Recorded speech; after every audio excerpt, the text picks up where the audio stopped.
And apparently it's telling me that I'm live, and I'm assuming that I am, and I still got to get fucking Hoover back in here, so bear with us. Nothing like technical difficulties when you're trying to get it to work. So there's that.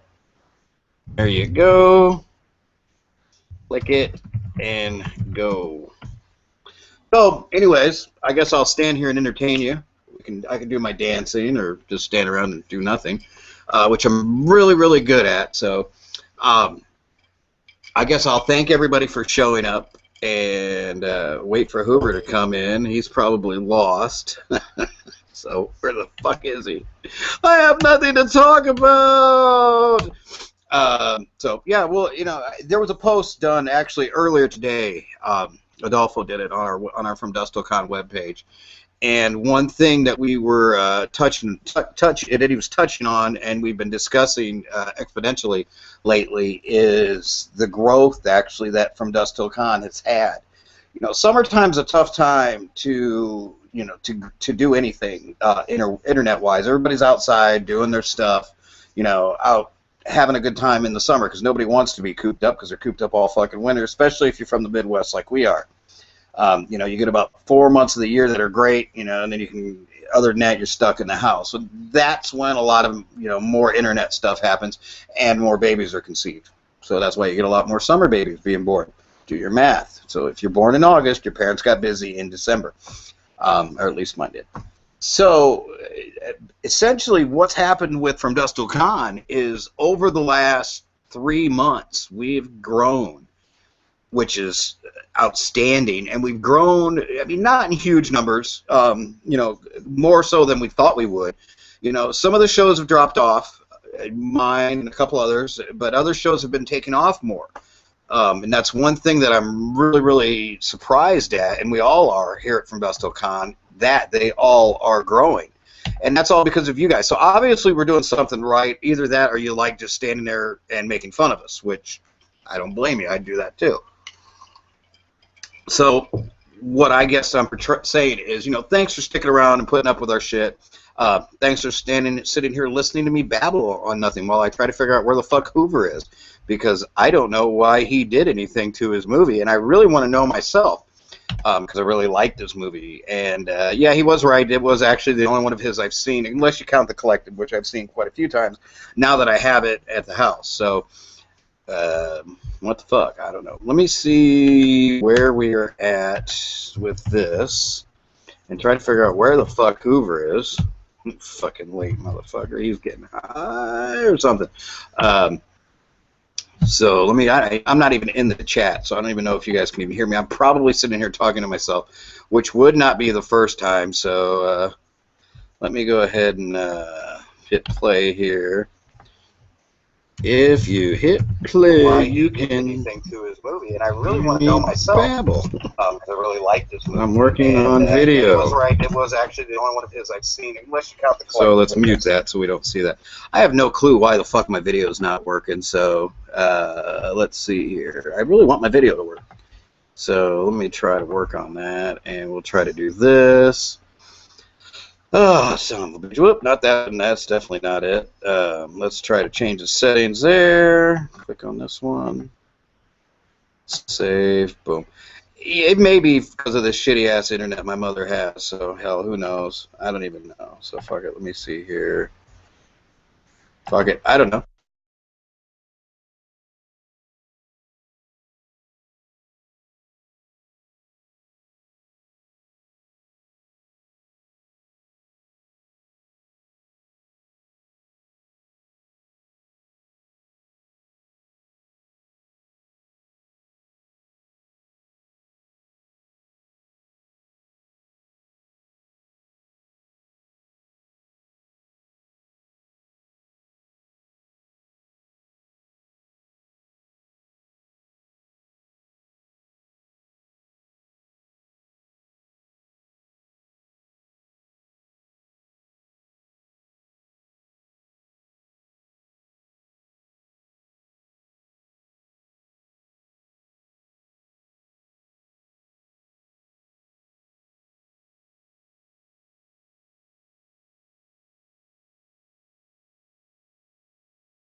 He's froze up.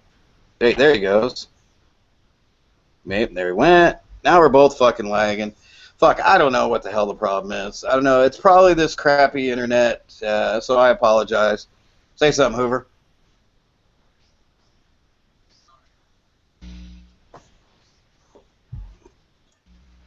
And I don't know if you can hear me. Can you hear me? Now. Oh, okay. Yep. Can you see me? Nope. All right, well, fuck I it can then. hear you. All right, fine. That's fine then. We'll just do an audio interview, and you can be the only one on cam, which is fine by me.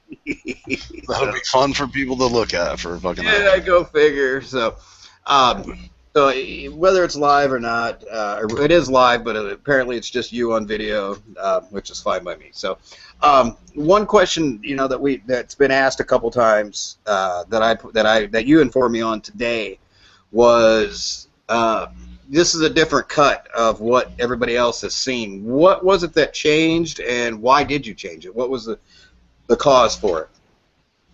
Most of it really is like soundtrack stuff. Some of the scenes are cut arranged a little bit different. The content overall is still the same, but it just moves a little faster. The soundtrack is definitely different. It's a lot heavier in places. There was a part with probably 8 minutes or 7 minutes of complete silence before, so that's now replaced by music, and so there's just little changes like that. It's definitely I don't know if it's a better cut, but it's a more user-friendly cut for sure. So it's going to be almost be darker than with the music track that you've got listed. Yeah, I think so. It makes it more intense for sure. I kind of liked the realism of the complete silence because in the situation, the scene that I'm talking about, the way it was shot, it would be complete silence. You're so far away from it that there's no way you'd be able to hear anything. Mm-hmm. Other than wind, So there was just something about leaving it completely silent while watching it happen that I dug, but it just drug on people. It's a movie more about a guy who kills people than it is about a guy going out killing people. So right. the death toll is not as high as most of the serial killer slasher kind of flicks. So it's just hard for some people to sit through. A lot of people are looking for, when it comes to a serial killer movie, the slasher aspect of it. They want a body count. Well, that's one thing that a lot of people have said about the movie is it takes a lot to build up, but when you hit that build up, it's fucking boom right there.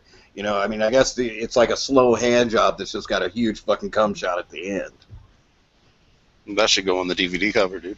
There you go. There's your review. It's a slow hand job with a huge cum shot at the end. Gavin, keep. Yeah, but not really. The boring part does make the excitement better at the end. It does work that way. Well, yeah. You don't want to. The thing I was trying to do was keep it real.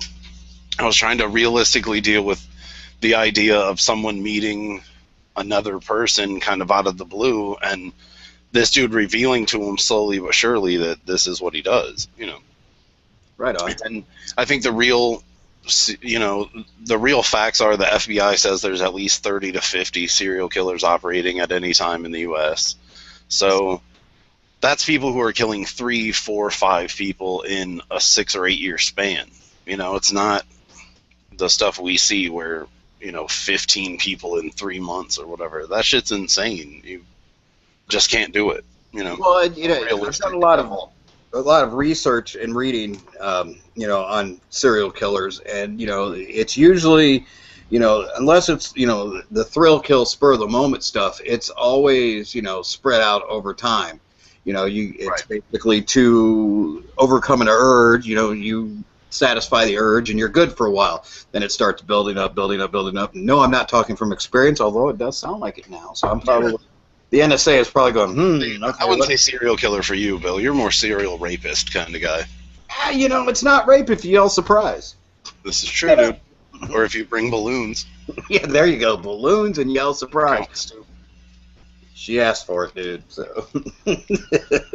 But yeah, I can totally understand for, some horror fans, especially independent horror fans, that they've come to expect a certain thing, And independent horror delivers on that. It's victims, you know, bodies. There's body after body after body.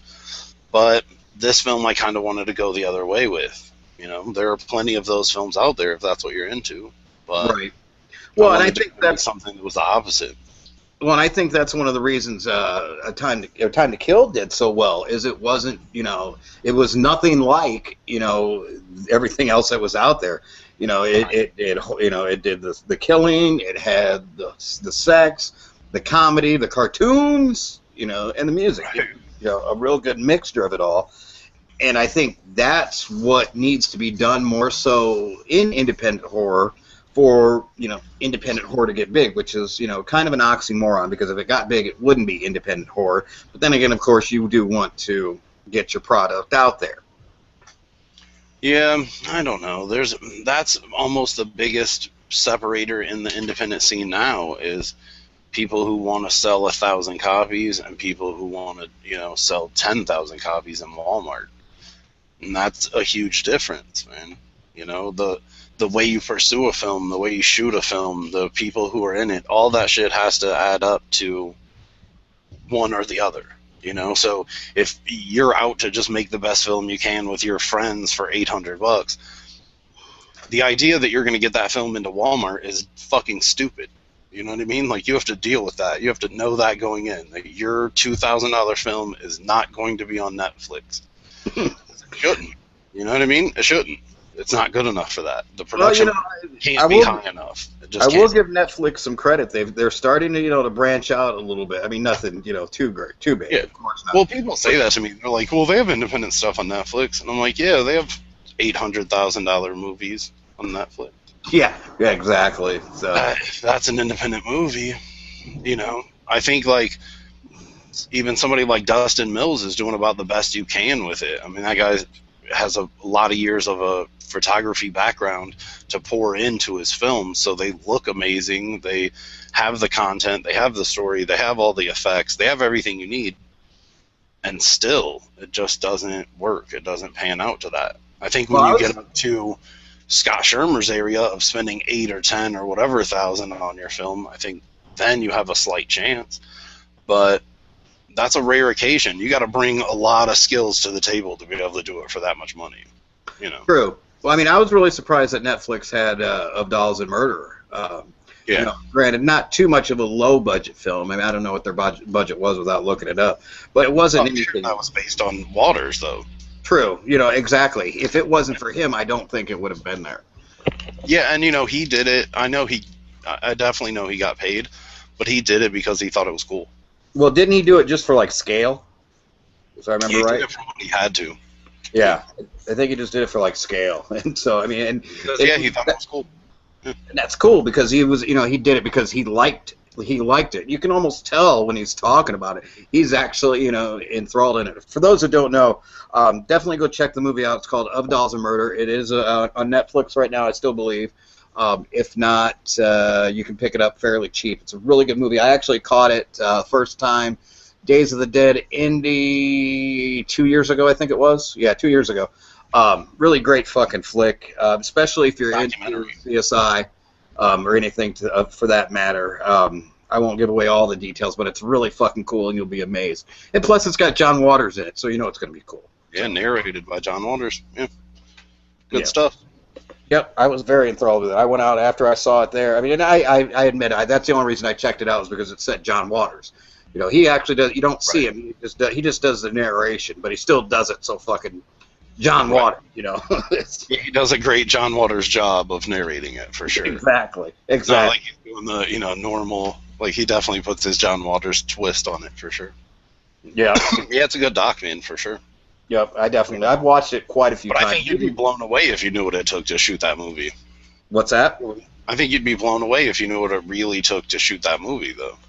What money-wise, or? Yeah, money-wise, yeah. A lot or a little? Cheap. A lot. A whole lot, yeah. Because the unfortunate part is, you're like, oh, it's a movie about forensic studies. Okay, well, let's shoot the Francis Glessner Lee miniatures, which are in Baltimore. So then she's in, the chick who made it, Susan Marks, the director, is in Minnesota, so she had to travel to Baltimore to shoot all that stuff. Right. So just that, the flights and the hotels and the camera costs and the transportation and all that stuff. Then they wanted to throw the body farm in Tennessee, University of Tennessee, in there. So now we're flying to Tennessee and we're doing, and then to interview the people for CSI, they had to go to LA and they had to. So before you know it, you're like, holy shit, we're 15 grand into this movie. Yeah, shit, I didn't even think about that. You just kind of assume things. If you don't know much about making movies, like we had a conversation before where we were talking about, everybody's got an idea to do a movie, but, to do it realistically, like the guy who says, oh, yeah, we'll have this car crash into the front room, and blah, blah, blah. Okay, well, who's going to give up their car and who's going to give up their house? Because you don't just have those laying around.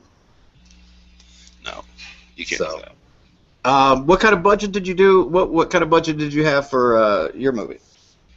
I Am No One, I think we shot all the way around for maybe 4,000, a little under. The easy part of I Am No One was location, because we just used Chicago, So a lot of that budget went to camera and audio and travel and food and setup and beer, stuff like that, effects, and not really any beer. It was so cold, man. We shot it in January in Chicago, downtown. So it's when you see it, there are some parts that it's like a little bit later, where it's end of February almost, where like the flowers start to bloom a little bit and stuff. But there are some of the interviews, like there's one in front of a fence by a tennis court, and it's 12 degrees that night probably. Like the battery on the camera kept freezing. That's how cold. Oh no shit. Yeah, it was cold. That was cold. Yeah, that dude, the lead in the movie, Mike Nall, is a buddy of mine's cousin, and I kind of met him loosely a couple times, and I was like, man, would you consider acting? And he's like, yeah, take a shot at it. Oh, he aced the role. Yeah, he does an amazing job. Yeah. It's almost eerie how well he benefited him was when I first started kicking around the role to people and some of the actors in the independent scene, I got a whole lot of like, when I kill people, and I was like, nope, you're way wrong. No. So I wanted somebody who like didn't know how to play a killer almost. Like when I watch interviews with serial killers, they never seem like that. They never seem that scary. They just seem like regular ass. There's a reason why the cliche goes like, oh, they seem like the nicest guy, because they kind of are. They're just regular dudes.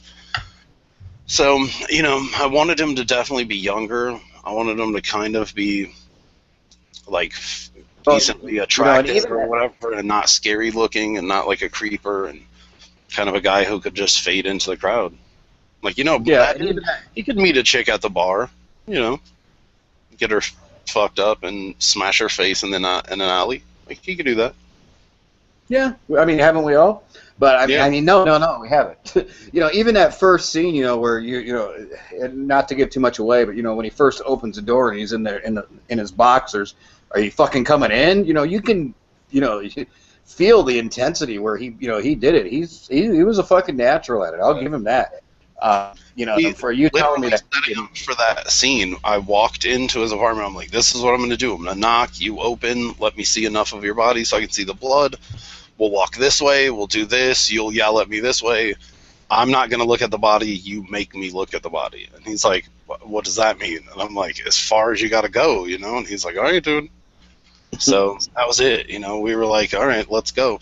So, and then I tried to time it out with the guy that's the victim in the tub is my brother.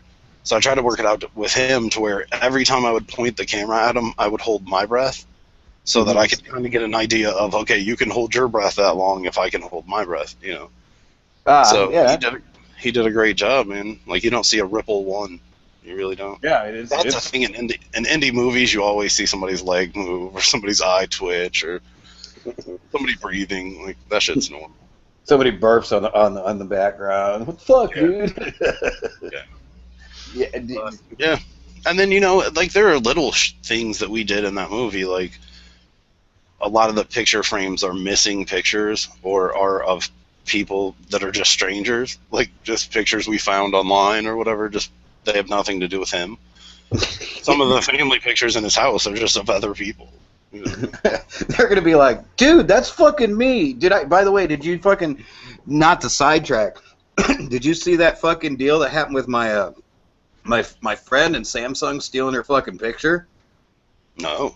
Yeah, that fucking, have you seen that commercial where Samsung, it's, you know, kids mode for the fucking their phone, and the kid's about to send the embarrassing picture from high school to all of her coworkers? They took my fucking friend's high school picture from 25 years ago, and she had, you know, big hair. I'll send you the picture later. She's got, you know, big poofy hair, and you know, it's all spiked up and whatnot. And they photoshopped this other chick's face on it. She's fucking sitting home watching TV, and it's like, what the fuck? That's me.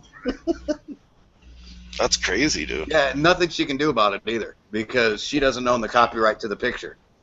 The photographer does. So it's like, what the fuck? And she's just like, yeah, no big deal. I'd be like, I'd be fucking bitching my ass off to Samsung. Even if you ain't got a case, at least bitch enough to fucking say you're going to make it go viral. At least give me a couple fucking tablets or something. Give me that new fucking phone coming out. Yeah. She's just like, yeah, no big fucking deal. So yeah, every time I fucking see her on TV, I'm like, ah, Siobhan, I'll send you the picture later. That's fucking hilarious.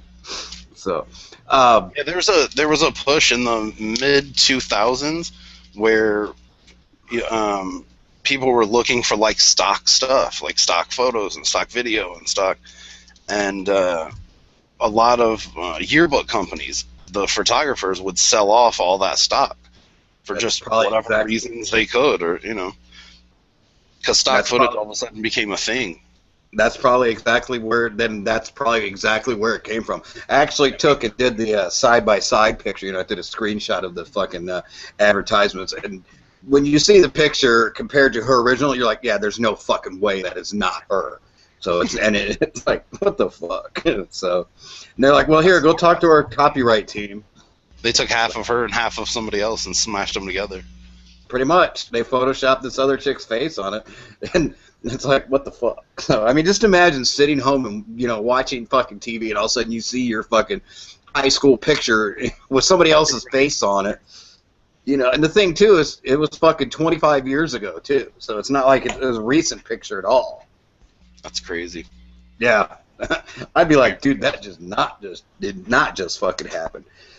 Back to your film. What's the general public, you know, felt on your movie? I mean, I know we've all watched it, you know, what we think of it, but general public out there on the independent scene, has it been good, bad? Have you been avoiding any critics? I actually released like a very, very limited amount when I first pressed the DVDs. I think I made like 40 of them, maybe 30 of them. And, you know, I sold them on the website a little bit and sold them at cons here and there, and mostly just pushed them out to, you know, people I know and stuff.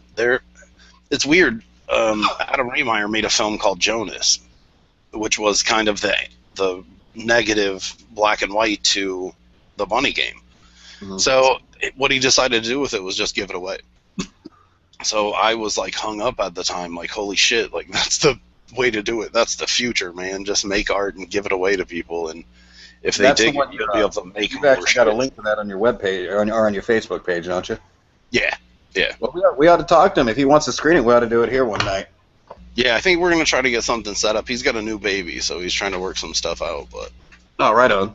Well, but yeah, you know, so then with I Am No One, I kind of released the original version, which was my super kind of whatever I wanted to do version. You know, it's the anti-independent horror slasher film, like, you know, with the silence and the just guy talking, and it's like a character piece, and there are kind of art housey shots in it, and it just was kind of different, you know.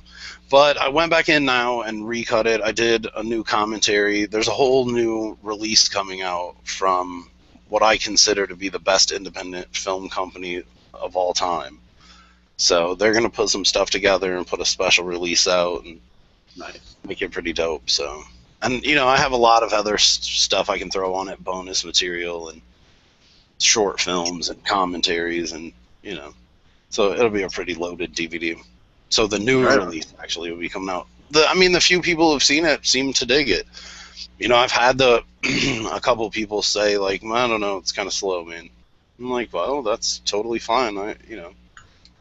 Yeah, I think if you found 100 horror fans and they all made a top 100 films ever made, not a lot of them would line up. You know, that's the way it is. It's like bands, man. We actually got a question in the chat. Bunker Pook wants to know about Frankenstein with Gonzo and Friends.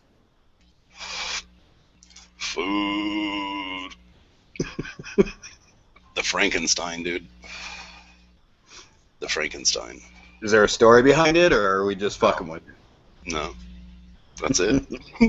Well, if anybody else has any questions in the chat, feel free to go to Wasteland. Go to Wasteland, you can find out about the Frankenstein. I've been wanting to go to Wasteland. That's on the bucket list. Definitely. It's a crazy con, man. Every person that's ever been in there, when they first walk in, if you're new to it, you walk in, you're like, how far did we drive for this? What the fuck is happening? Because it's like the size of a big garage, man. The whole entire con. It just is. But I know every single person who's there. Like, literally, we all know each other. There's not that many of us, but we all know each other. And it's just a totally different atmosphere. Like, you know, if you go to most horror cons, even a Days of the Dead show, not a huge percentage of people could talk about Miss 45 with you. You know what I mean? You go to a Cinema Wasteland show, everybody's going to know that shit. You know, everybody's going to be like, oh, well, let's talk about Black Caesar for a minute.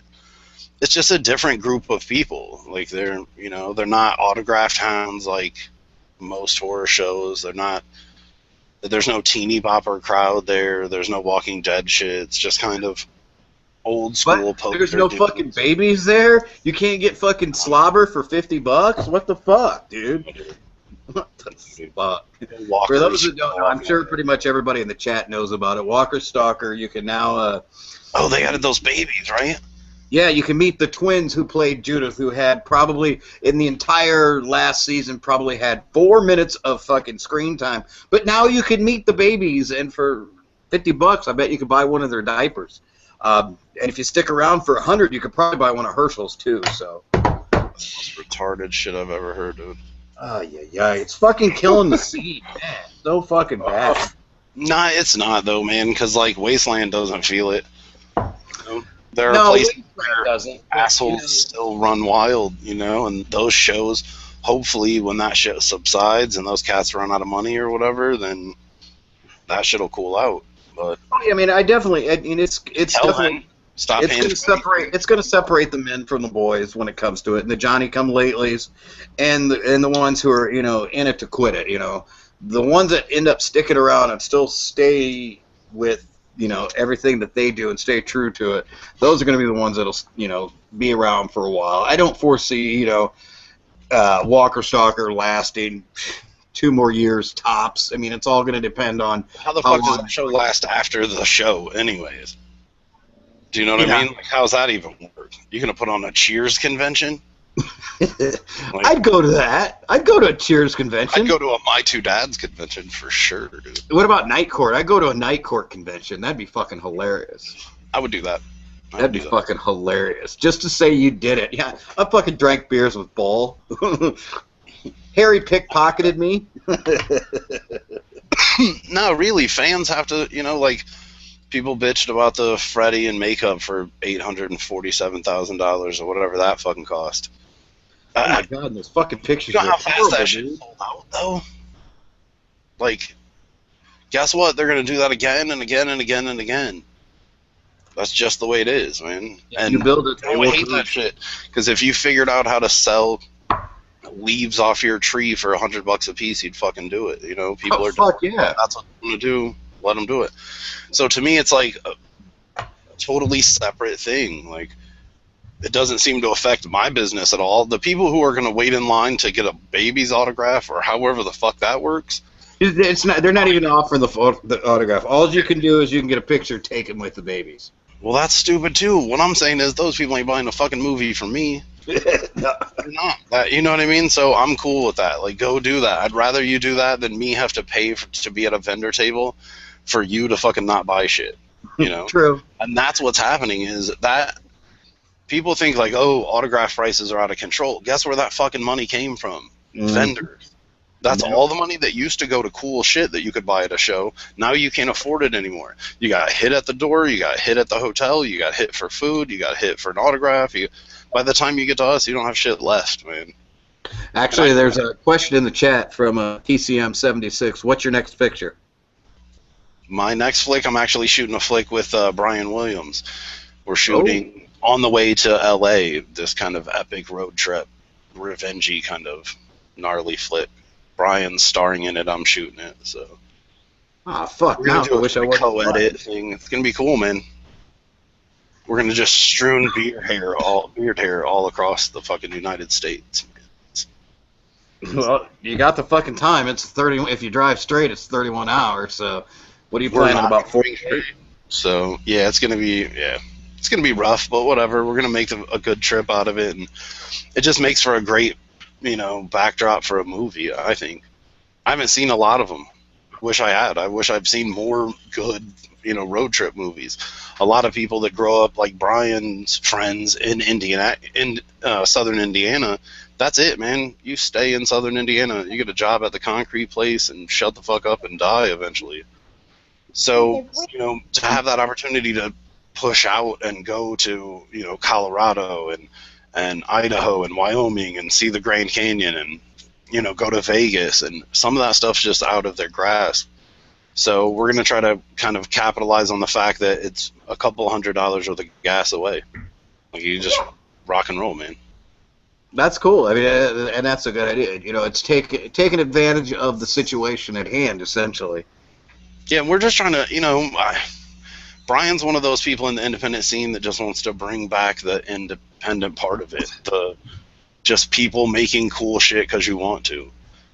Not necessarily chasing the dream and worrying about your Facebook likes and shit. I mean, all that stuff's important because you got to pay for it. Yeah. My post about being a filmmaker is like being a painter who can't afford paints. That's the fucking truth, man. That's how it is. Like, I can want to do whatever I want. Like, oh, I'm going to make a Bigfoot flick. But the fact is, unless you can find someone who's above 6'3" or whatever to make it worthwhile, then you're just fucked. That's it. If you got one short friend who will help you, you better start trying to make a troll movie or something. You know what I mean? Like, We got a lot of short friends, and I'm one of them. I'll admit it. If you want to do a fucking Leprechaun movie, we got that fucking cinch, dude. it's just, it's not the easiest thing to be able to do. That it takes a team. It really does.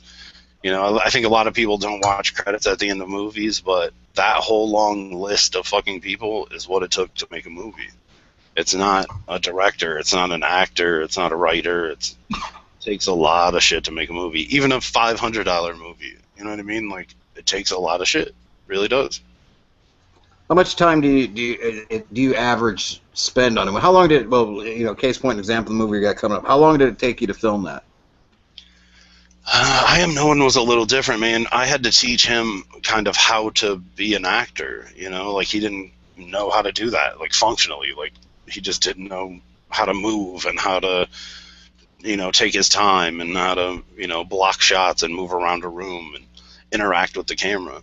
So we ended up shooting for a couple weeks, just, every day almost, of interviews and him in places and talking about it. And it was funny in the beginning, we'd be sitting on a park bench, and as somebody would start to walk by, he'd be like, when I first started killing people, I didn't. And then as they faded away, he'd talk louder again. And I was like, that shyness of he's still just a person. But finally we got to a point where he started to lose that, and he just was fucking going. And that was the whole point, is it's almost a romance movie. It's almost like the cameraman falls in love with this subject, this thing to shoot, It's almost, you have to be a filmmaker almost to understand it, but when we look through the camera, if you only have your friends and family and it's like you daydream of these amazing performances that you see in movies, and you're like, I just want that. I just want somebody to fucking go over the edge with me. So when you see it and you get it to happen, then you chase it. So there's a big part of that in that film, is the filmmaker chasing this dude down and going further than he should, risking his own safety and his own health and his own psyche to keep going, to get the shot, Yeah. Like, there's a part, each sequence kind of starts with a quote. and they're all quotes from the lead character. But the one right before the beach scene says, "I want to see it," and that's the cameraman's quote. That's him saying, the filmmaker saying, "I want to see it. I want to get close. I want to," and that's a dangerous thing as a filmmaker. Like, filming a murder is super illegal, dude. Now, your performance in it too. I mean, granted, you were behind the camera, besides, directing everything and getting everything, but your part in it too. You pulled a pretty good performance out of that too. You could hear the nervousness in your voice. When he says, "Get in here," what you wanted to see something and whatnot. Yeah. Did you? I mean, how much did you feel immersed into that character? Because obviously you wrote that character, so you kind of knew where it was coming from. But did you feel really immersed into it, or give me some insight on that?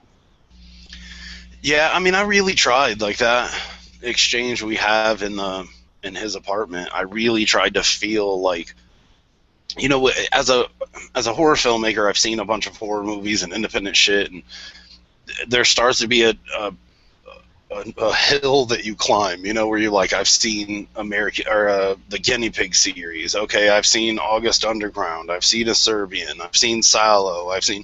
You start to climb this ladder, and then eventually somebody's like, dude, you got to see this beheading video, and you're like, send me that shit, dude. I'm clicking on it. We've all, I think, and I desperately hope, we've all got to the point where we're like, fuck, well, that's in there now. I probably shouldn't have looked at that. Fuck. It changes over. And I really wanted to capture on that in the film, that it's like, there's a reason why right before that scene is a quote from the lead where he says, you can choke people 4 or 5 times before they fucking give up. You can just choke them and wake them up, choke them and wake them up. And it's kind of him talking to me. That's what he's doing to me. Even though we have the exchange on the beach, here I am right back after him, trying to find this truth, trying to seek this, like, whatever the base of this guy is, and, see him killing someone, But therein lies the problem, because I think if you really see someone kill someone, you're like, fuck, that wasn't cool at all, man. That was just fucking terrible. Yeah. Right? Yeah, right. So I think, as a filmmaker, if I was chasing down and shooting with this dude, and he did take me into his bathroom, and there was a dude with his fucking head half chopped off, I think you really start to feel like, shit, man. You can smell it. It's like, yeah, it's here, it's real. And now I'm in the apartment. Now I'm this close to it. Now I have it on my camera, and I'm a part of it. Yeah, you're not gonna, you can't back out. Once it's been done, it's been done. So it's just and I think that was important. I even say in it, he says, "You said you wanted to see it," and I say, I don't want to see it anymore. I saw it. Like, it's just that realization of, like, fuck, I chased it this far, and now I'm not happy at all with the result of it. Which is why I tear ass out of there. And people who know me were kind of like, dude, that ain't how you would react. And I'm like, yeah, I know, but it works better for the yeah. Well, if we watch, these, everybody who's in the chat, I'm sure is straight with us too. We watch people get killed, on TV billions of times. I mean, at least once a day. But to see it happen in real life would be 192 billion% different. And you pulled that sense out of it. I mean, we personally, since we know you were acting, but for someone who didn't know you, it was fairly fucking believable. So I will give you props, not only on your film, ability, but your acting ability. You did a fucking hell of a good job on that. So here's my golf clap for you. So. I'm a good actor when I stay behind the camera. There you go. Just don't put your face in front of it.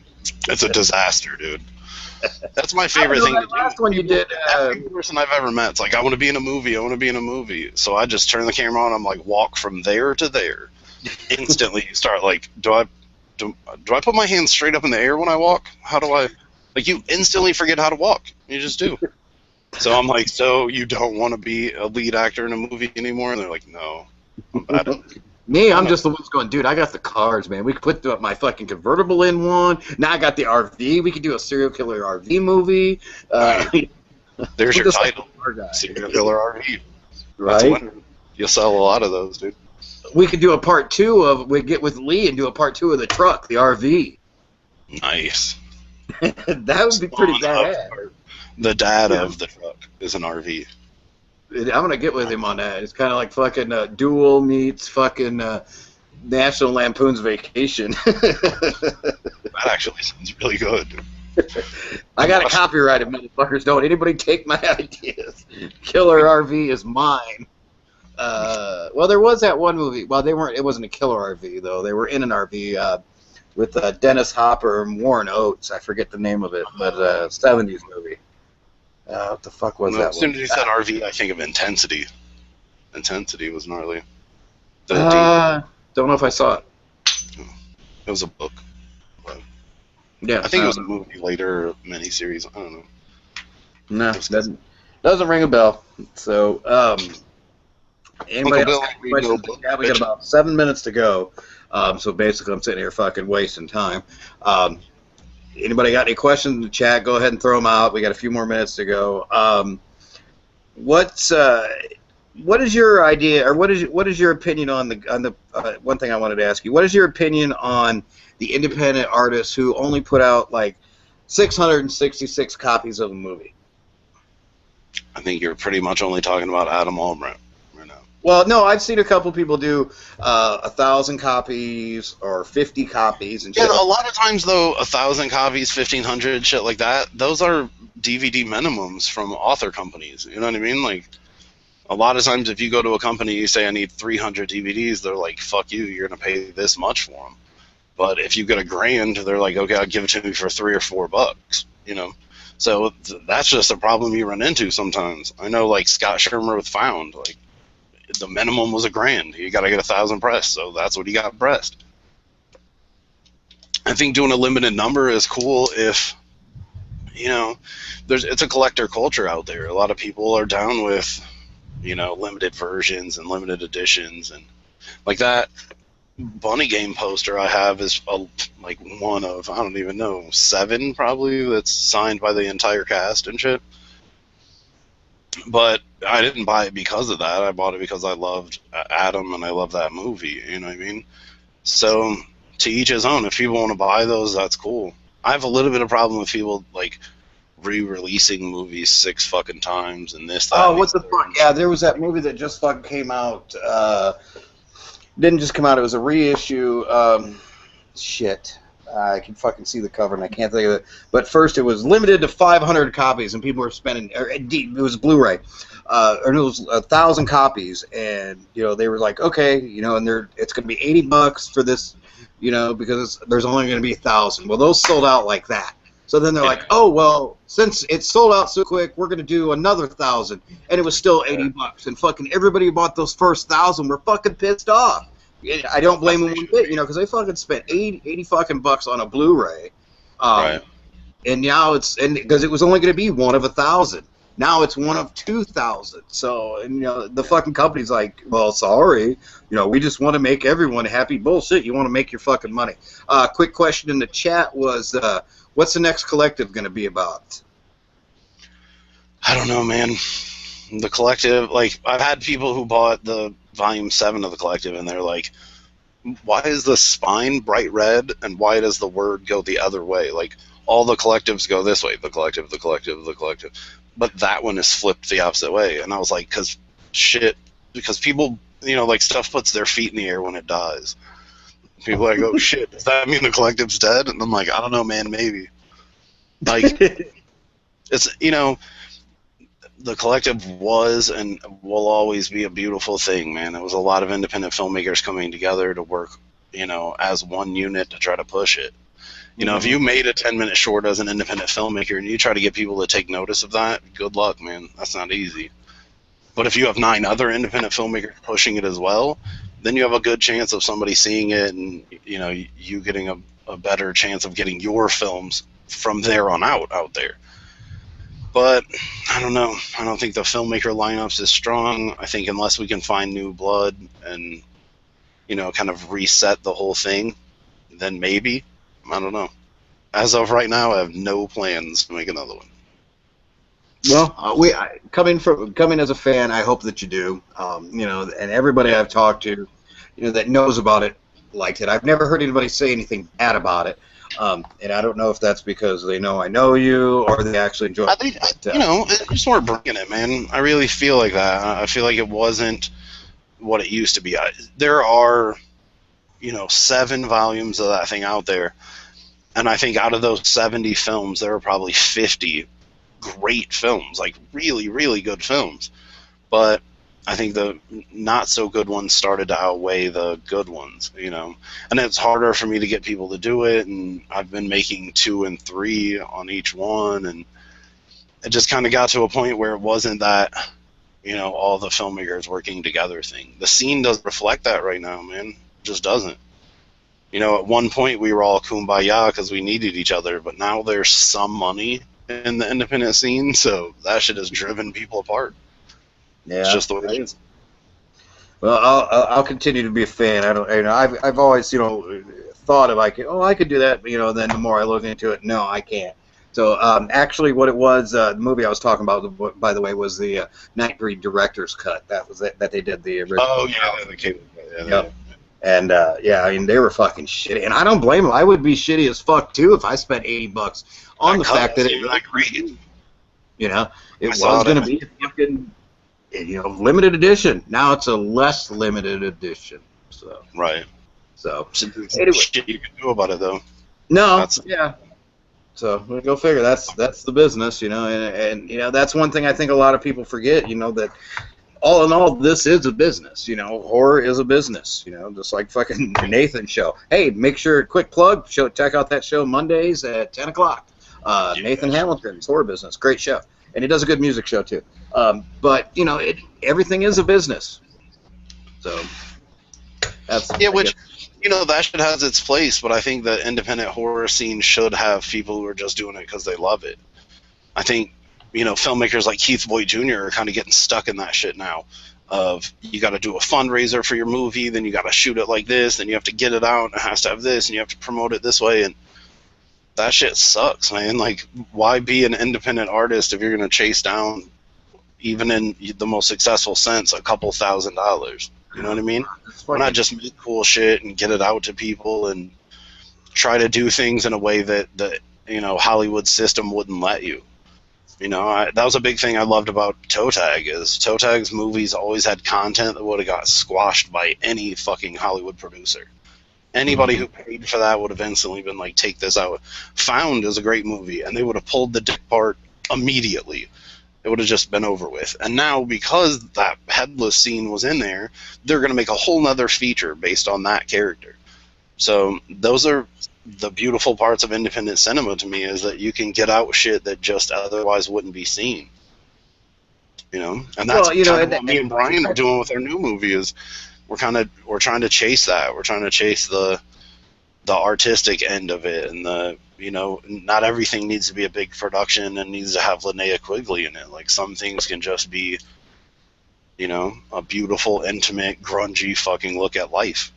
Yeah, and and to touch back something, and we're going to go a couple minutes over because this is something I feel that I personally want to address. Everybody thinks they can make a movie, so they go out and fucking do all these goddamn Kickstarters. And I understand, making a movie costs money, but oh my fucking God, there are so many fucking Kickstarters out there. I don't know how people get money for them, because there's so many of them out there. It's you go through, any fucking horror page, and it's post after post. Hey, fund this movie, fund that movie, send me to this con, make my fucking video channel, put me on the fucking air, do this, do that. How do fucking people, maybe somebody can clear it up for me, but how do people even fucking make a choice on what fucking Kickstarter to give to anymore? Do you got any fucking clue? No, I really don't. I don't know where you're getting the money from, man, because I don't have it. There's been many Kickstarters come and go that I thought were cool, and I'm behind that. I would fucking put money on that, but I just don't have it, man. I have kids to feed and movies to make of my own. No shit. I think it sucks because there are filmmakers like me and Brian who could definitely use to raise, not even that much, like $1,500 or something, to make our movie better than we could afford to make it, which then produces the better product for people to be able to buy, And by doing even a pre-sale or something of copies, and I don't know, man, I just don't dig it. It's not my style. It's just not. I'd much rather just make something for whatever I can make it for and then get it out to people. Personally, I'm that kind of guy. The filmmaking scene is about that anyways now. I have an idea for a movie, let's make a fan page tonight. Mm-hmm. Like, I don't get it at all, man. I don't. Make it, then promote it. Like, if you're moving, I have people all the time who hit me up for the film festival who are like, will you screen my movie? And I'm like, sure, send it to me. Let me check it out. And they're like, well, we're shooting this September. I'm like, okay. How the fuck are you going to do then? Why did you? You know what I mean? Like, if you don't have a thing, then what the fuck are you even talking about? Like, create some shit, man. I meet a lot of people who want to make a movie. I don't meet that many people who have made a movie. That's just the way it is. Fucking kids these days. Get off my fucking lawn. Anyways, all right, we went a few minutes over. Let me make sure. Let me see. Check the web page here. I want to make sure that that's running. And like I said, bear with me, folks. I am remoting into a fucking PC from South Bend to Indianapolis to podcast to you to get that to do this and this other thing. And I realize I'm just talking a bunch of fucking technical garbage. That everybody's going, yeah, what the fuck? Just hurry up and hit play because I want to see this fucking movie. So yeah, it's ready to go. Jason, thanks for coming and hanging out with me. I look forward to seeing you in a fucking few weeks. We're gonna hit LA. We're gonna be doing some fucked up shit and getting fucked up and all kinds of crazy shit. Thanks everybody for showing up. I'm gonna go ahead and kick the movie off here in about 2 seconds. And bada bing. Oops, where's that button at? Bada bing, bada boom. All right, we should get going here. Let me double check it to make sure. I'm going to jump over the chat, too, so I'll be in there if people want to. Yep, I'll talk to you later, man. Thanks for coming out. I will see you in a little while. Indeed. Cheers, boys. Later, brother.